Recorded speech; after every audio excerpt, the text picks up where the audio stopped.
오늘 하나님께서 우리에게 주신 말씀은 시편 121편 1절부터 10절까지의 말씀입니다. 우리 함께 이 말씀을 읽어 올리겠습니다. 할렐루야! 주님을 경외하고 주님의 계명을 크게 즐거워하는 사람은 복이 있다.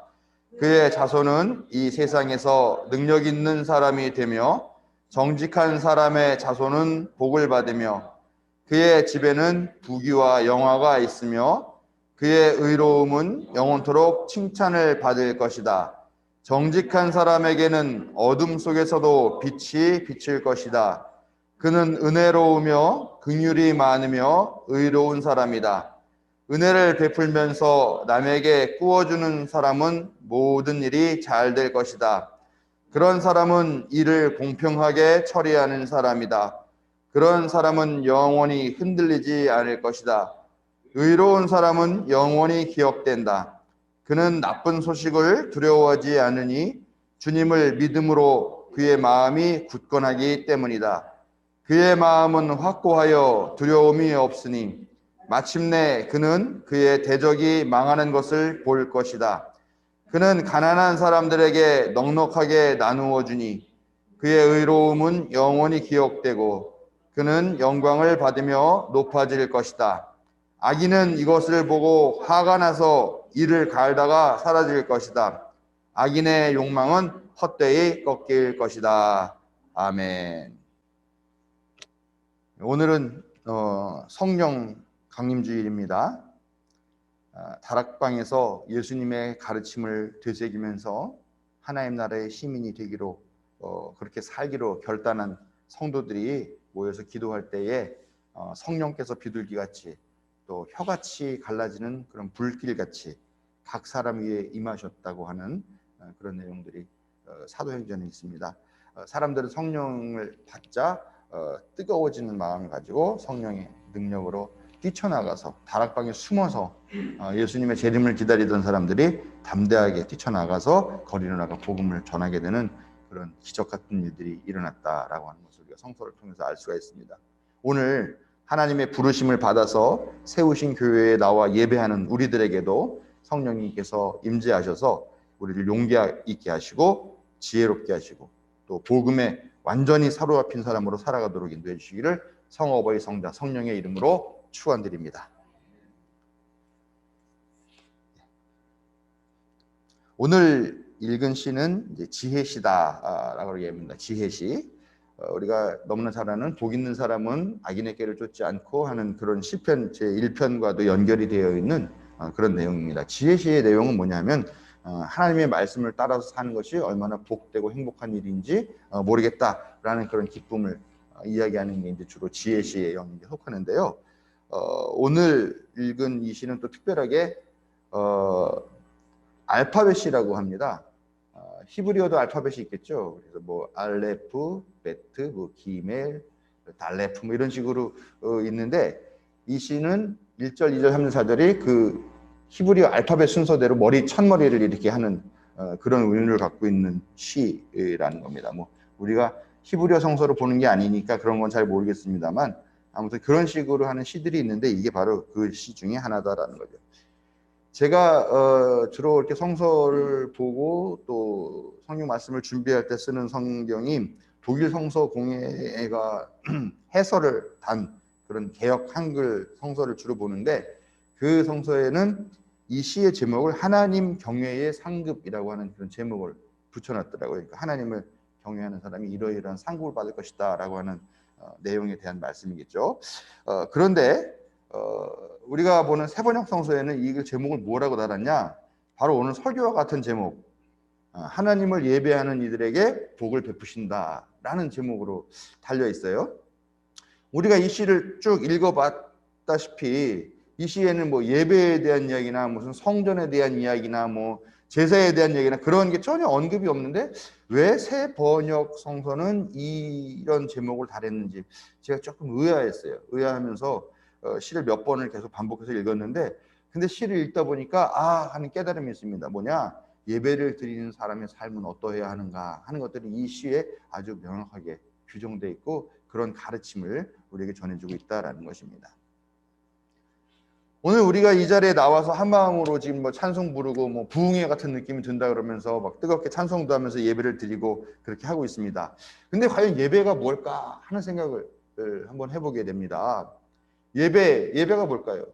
예배는 언제 열리죠? 주일날 열리죠? 어디서 열리죠? 교회에서 열리죠.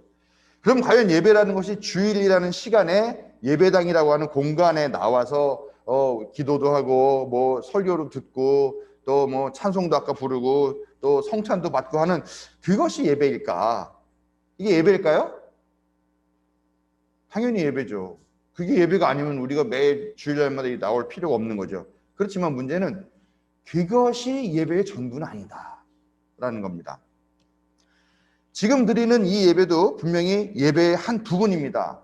우리가 상징적이고 어떤 상징적인 그런 여러 가지 행위들을 하고 또 그런 순서들에 맞춰서 또 성찬식을 통해서 예수님이 우리 안에 들어오시는 그런 상징도 이 예배 순서에 들어와 있죠. 또 반복적으로 일주일마다 드리고 있는 그런 예식이죠. 이걸 좀 유식한 전예라고 그렇게 얘기를 하는데요. 그것이 예배이긴 하지만 예배 자체라고는 할 수는 없다라는 겁니다. 더군다나 우리가 가톨릭 교회와 우리 개신교회를 이렇게 비교해 보면 차이가 좀 많이 나잖아요. 가톨릭은 7가지의 성사가 있다고 그래요. 성사가 뭐 여러분들이 아시다시피 뭐 세례 성사, 뭐 견진 성사, 견진 성사는 학습받는 그런 거고요. 그다음에 고해 성사, 뭐 무슨 또 서품을 받는 뭐 서품 성사 이런 게 있는데 성체 성사라는 게 있어요. 성체 성사는 뭐냐면 예수님의 성체를 우리 안에 모셔드린다. 즉 성찬식이죠. 그래서 성찬식을 행하는 모든 것은 하나님께서 직접 이것이 이 성찬 떡이 예수님으로 변해가지고 이걸 섭취할 때 정말 예수님의 일부가 내 안에 들어와서 내가 하나로 연합한다라고 하는 그런 생각을 가지고 있는데 이 성체 성사를 중심으로 이루어지고 있는 이 가톨릭 교회 미사 보면은 얼마나 뭐 장엄합니까? 예배당을 하나 짓더라도 어떻게 하면 이 자연 채광이 탁 들어오면서 어두컴컴하면서도 또 환한 그 빛을 느끼게 하는 그런 식으로 예배당도 짓고 그렇게 하는 거죠. 근데 그런 것에 비하면 우리 개신교회는 예배가 아무래도 좀 무게가 좀 덜하지 않나라는 그런 느낌이 솔직히 있죠. 그럼에도 불구하고 개신교회는 주일 예배를 매우 강조하고 있습니다. 주일 예배, 주일 성수라고 얘기를 하면서 주일 성수해야 된다, 빠지지 말아야 된다라고 강조를 하고 있죠. 그런데 저는 그것이 오히려 예배의 의미를 더 축소시키고 좀 왜곡하고 또 어떻게 보면 좀 폄하하는 게 아닌가라는 생각이 들어요. 주일 예배, 예배에 나와야 된다, 예배 강조하면 할수록 오히려 예배가 주일 예배라고 하는 그거에 국한이 돼버리는 그런 현상이 있다라는 것이죠. 가톨릭 교회는 교황이 있고 그 밑에 뭐 추기경이 있고 뭐 무슨 뭐가 있고 막 이렇게 하면서 모든 전 세계에 있는 교회들이 다 가톨릭에서 내려온 설교문으로 다 동시에 똑같이 예배를 드리고 하는 그런 말하자면 엄청난 조직이 있지만 개신교회는 사실 그렇지 않죠. 뭐 우리 한국 감리교회도 감독이 있다 그러지만 뭐 감독 아래 뭐 그런 것들이 마치 이렇게 정말 상하 관계로 막 이렇게 뭐 복종 관계로 그렇게 얽혀가지고 말 그대로 교황 떠받들듯이 하는 그런 조직은 아니니까 현실적으로 좀 느슨할 수밖에 없는 그런 게 있죠, 개신교회는. 근데 그런 느슨한 조직을 현실적으로 어떻게 하면 잘 관리할까라고 하는 그런 목적을 가지고 현대적인 의미를 가미해서 주일 예배를 절대적인 예배의 형식으로 그렇게 강조한 건 아닌가. 그래서 주일 예배가 어떤 공적 예배로서 큰 자리를 차지한 게 아닌가라는 생각을 하게 된다는 것이죠. 그러나 예배는 결코 주일 11시라고 하는 시간이나 예배당이라고 하는 공간에 매일 수는 없다라는 거죠. 이런 배경과 비판적인 관심을 가지고 오늘 말씀을 나누기를 원합니다. 왜 이 시에 하나님을 예배하는 이들에게 복을 베푸신다라고 하는 제목을 달았을까? 바로 예배의 참다운 의미와 조건이 이 시에서 밝혀지고 있기 때문이라고 생각합니다. 이 시는 주님을 경외하고 계명을 즐거워하는 사람은 복이 있다라고 하는 이런 대전제를 시작을 해요. 그리고 나서 그 뒤에 이어지는 식구들이 뭐냐면 과연 주님을 경외하고 또 주님의 계명을 즐거워한다라는 게 뭐냐에 대한 이야기를 자세하게 언급을 하고 있죠.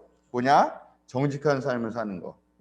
은혜를 베풀면서 남에게 구워주는 삶을 사는 거, 긍휼이 많은 삶을 사는 거, 일을 공평하게 처리하는 거, 의롭게 사는 거, 이런 것들 등등이다라고 열거를 하고 있다라는 거죠. 그리고 그런 삶을 사는 사람은 이 세상에서 능력 있는 사람으로 인정받고 자손도 복을 받고 집에는 부귀영화가 있고 영원토록 칭찬을 받고 어둠 속에서도 빛이 비치고 영원히 흔들리지도 않고 나쁜 소식이 들려도 그걸 두려워하지 않고 또 나를 대적하는 그 사람들이 망하는 것을 보게 될 것이며 그 의로움이 영원히 기억되고 영광을 받으며 높아지는 그런 복을 받을 것이다 라고 그렇게 축복을 하고 있다라는 것입니다. 이 모든 것을 그냥 한마디로 간단하게 말하면 그냥 주님을 믿는 마음이 굳건하고 확고하다라고 얘기를 할 수가 있는 거죠. 이걸 보면은 예배라고 하는 이 조건이 하나님을 예배하는 사람이 복을 받는다라고 할 때 이 예배라는 조건이 그냥 예배, 주일날 나와서 드리는 예배 아니면 교회에서 행한 어떤 공적인 예배를 통해서만 벌어지는 게 아니고 그런 조건들만을 이야기하는 것은 아니라는 게 이 말씀을 통해서 알게 된다라는 것이죠. 뭐 정직한 삶을 살고 은혜를 베풀면 사는 삶이 무슨 주일날 교회 가서만 하는 건 아니잖아요. 그렇죠? 언제 어디서나 우리가 그렇게 살아야 되는 거죠. 예배라는 시공간과 관계없이 하나님께서 기뻐하시는 삶을 사는 그런 것이 어떻게 보면 진짜 예배다라고 하는 것을 이 시가 우리에게 얘기를 하고 있다는 것이죠.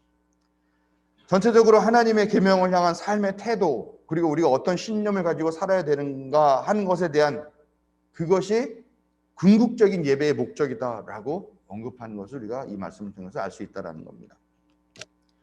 이스라엘 역사에서 가장 부유했던 시절이 있었죠. 그때 부자들이요 돈 엄청나게 버니까 그냥 뭐 했어요? 그거 갖다가 예배를 드리는 거예요. 제사를 지내는 거예요. 근데 얼마나 많은 재물을 갖고 왔느냐? 뭐 솔로몬이 바쳤던 거 저리 가라 할 정도로 어마어마한 바쳤던 기름이 얼마나 많으면 강물이 흘러가는 것 같다라는 표현을 쓸 정도로 그렇게 많은 재물을 바치고 성전에서 성대한 제사와 예배를 했다라는 거죠. 그런데 그 사람이 드렸던 재물은 뭐냐 하면은 가난한 자들한테 빼앗은 것들로 재물을 바쳤다라는 거예요. 그러니 얼마나 무자비했겠습니까? 근데 그들이 그렇게 무자비함에도 불구하고 그렇게 건재할 수 있는 게 뭡니까? 권력이 그들을 비호했다라는 것이죠. 그들이 하나님께 이렇게 성대하게 예물을 바치는 것은 하나님, 내가 지금 이런 부귀와 영화와 권력과 이런 인기를 누리고 있는데 이거를 빼앗기지 않게 나를 지켜주십시오 라는 목적으로 하나님께 제사를 드렸다는 것이죠. 오늘 말씀과 비교해 보면 그들의 삶은 정직하지도 않았고 구워주는 게 아니라 고리를 받고 남을 착취했던 것이죠. 이웃을 긍휼히 여기지도 않았고 이익을 위해서 부조리한 권력을 행사하거나 청탁을 하였죠. 의롭지 않았습니다.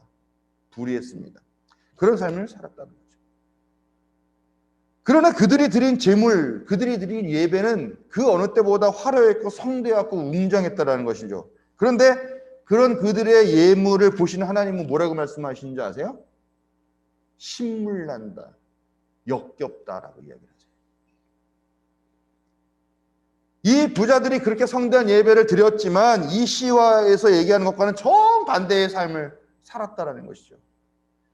이들이 하나님 앞에서 행한 것은 정말 성대하고 신실한 그런 예배가 아니라 신물나는 아주 역겨운 행위에 지나지 않았다라는 것입니다.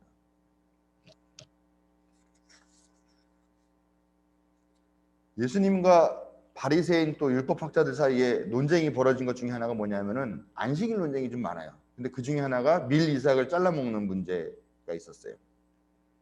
가다가 배가 고팠는지 밥 먹을 때가 됐는지 밀 이삭을 따서 이렇게 비벼가지고 후후 불어서 이제 알맹이를 까먹었나 보죠. 근데 그걸 봤죠. 그걸 보고서 예수님께 시비를 거는 거죠. 그랬더니 예수님 뭐라고 말씀하시냐?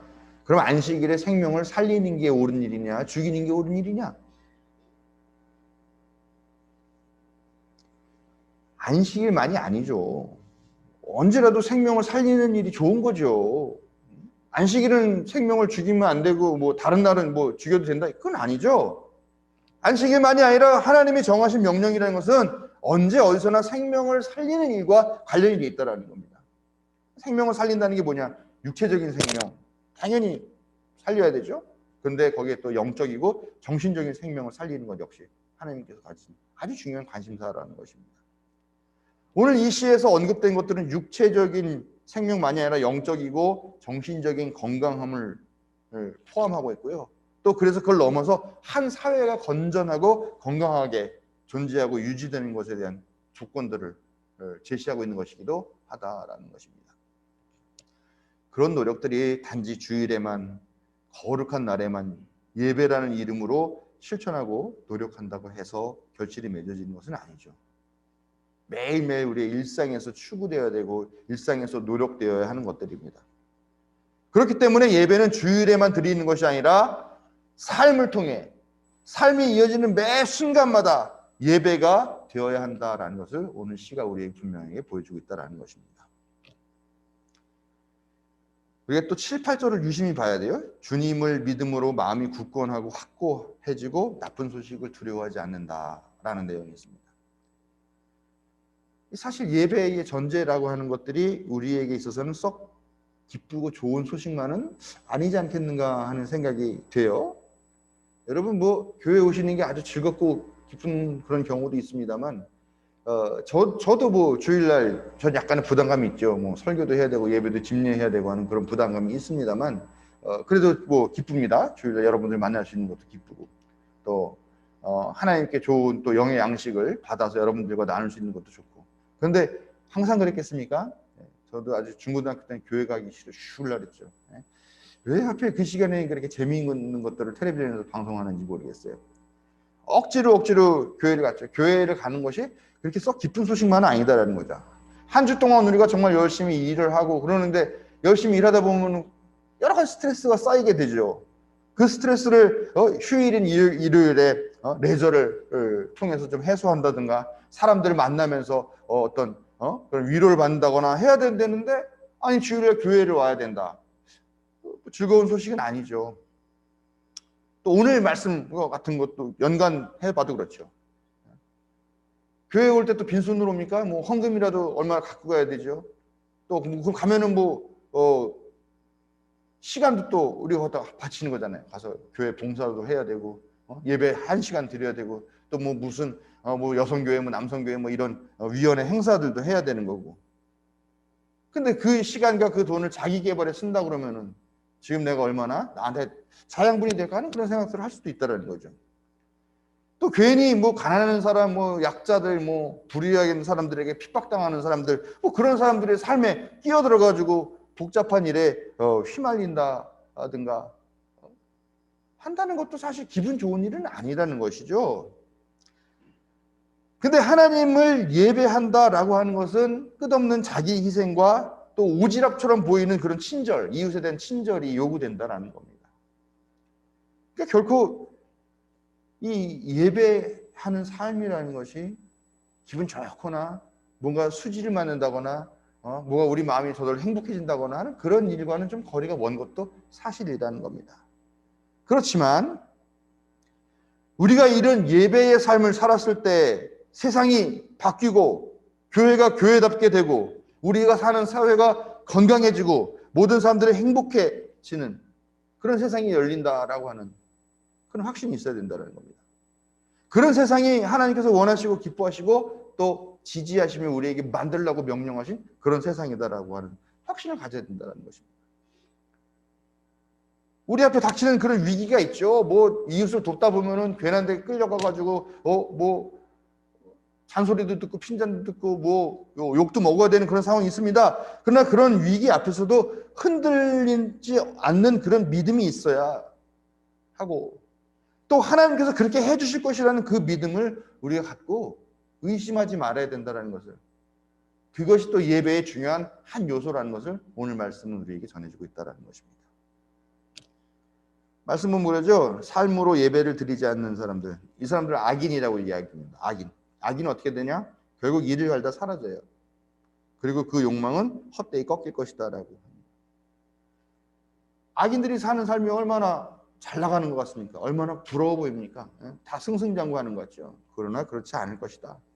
반드시 그 사람들이 이를 갈다가 사라질 것이고 그들의 욕망은 정말 신일까지 사라질 것이라고 하는 그런 확신이 우리의 예배의 삶의 결과가 될 것이다라는 것을 우리가 조금 더 흔들림 없이 믿어야 하겠습니다. 코로나 시대에 현장 예배가 좀 많이 약화되고 있죠. 우리가 뭐 지금도 교인들이 매주일 보던 그런 교인들의 얼굴들이 보이지 않는 것이 사실이죠. 또 오늘 온라인 예배, 영상 예배를 드리고 있는데 오늘 뭐 몇 분이나 들어오셨나 보니까 네, 지금 이 자리에 박성중 목사님, 임미애 집사님, 안주영 성도님 그렇게 들어와 계셔요. 코로나 시대 때 예배가 약화되고 있는 것은 분명한 것 같아요. 모이기가 좀 쉽지 않고 여러 가지 꺼려지는 마음도 있고 또 그냥 집에서 편안하게 앉아가지고 영상 예배 드리다 보니까 또 점점 뭐 육신과 마음이 좀 나태해지고 게을러지는 것도 사실이죠. 이런 상황이 앞으로 좀 더 오래 지속되지 않겠는가라는 생각을 하고 어쩌면 이런 방식으로 교회가 새롭게 재편되지 않을까라는 생각도 하게 됩니다. 그런데요, 이런 현상들을 보면서 많은 교회들이 지금 걱정을 하고 있어요. 교인들이 교회에 나오지 않고 영상으로 예배드리고 집에서 편안하게 예배드리고 이걸 만족하며 그렇게 가벼운 예배를 젖어드는 것 아니냐라는 것 때문에 많이 걱정을 하고 있습니다. 그러나 저는 한편 또 그렇게 생각합니다. 오히려 주일 예배 그것만 강조하는 것이 오히려 우리가 예배에 대한 생각을 더 약화하게 만들었다. 주일날 예배당에 나오는 것보다는 사실은 매일매일 하나님 말씀에 따라 살면서 예배하라는 그 명령이 있는 건데 그 명령이 오히려 오늘날 더 커진 것은 아니겠느냐. 주일날 교회에 붙잡아 두려고 하는 그런 교회의 노력들보다는 사실은 그 사람들이 어디에 있든지 간에 그 순간을, 그 날을, 그 시간을, 그 공간을 정말 예배하는 삶으로 살도록 오히려 가르치는 일에 이 교회가 전환돼야 되는 때가 되지 않았나라는 생각을 한다는 것입니다. 코로나 시대에 우리는 사실 더욱 절실히 요구되는 온전한 예배에 대한 그런 인식과 태도를 갖추어야 되겠다라는 것입니다. 여러분들이 그런 노력을 더 많이 해주시길 바랍니다. 하나님은 하나님을 예배하는 이들에게 복을 베푸십니다. 주일날 예배당이 예배만이 아니라 삶이 곧 예배가 되어야 그것이 참다운 예배가 되는 줄로 믿으시기 바랍니다. 삶으로 온전히 예배하는 성도 여러분들께 하나님의 은혜와 사랑, 인도하심과 동행하심이 함께 하실 것임을 의심치 않는 좋은 만남 교우 여러분들에게 하나님의 사랑이 넘치는 인도하심이 함께 하시기를 축원드립니다.